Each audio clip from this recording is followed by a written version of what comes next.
part of the thing, I think, is, I call it generous listening.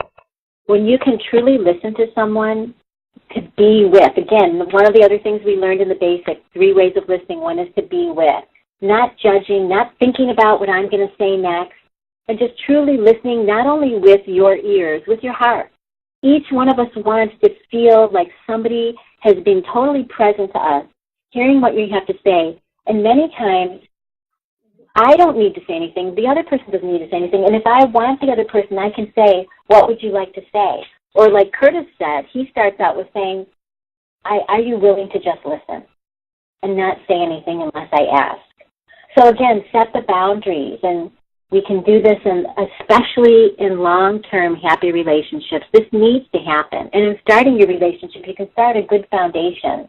Start this habit of truly listening and not worrying about what you're going to say, not worrying about interrupting the person that usually it's to defend some part that you want to interrupt somebody else. Just be with the other. That's the most effective way of really communicating nonverbally that we love somebody and accept them right where they are. I've learned that the art of a great conversationalist is actually in the listening.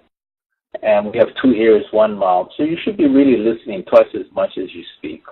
And there's really no impulse to interrupt. If you really have a point that comes across as you're listening that you really want to come back to, I would actually, as the person is talking, just make a little note. Just say, oh, excuse me, let me I want to write this down just in case I want to come back to this and share it with you. I just don't want to forget it.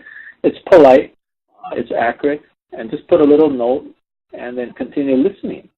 But really, to be in the moment to really listen, it's like if you're a listener, you're really the key part of the conversation. And there's really nothing that you have to defend.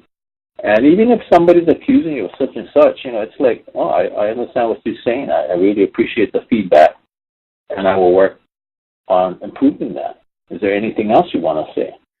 And I think that ending there, is there anything else you want to say? Because you really want the person to completely communicate everything that there is to say, because when all is said, the only thing is left is, what did we say, Janice?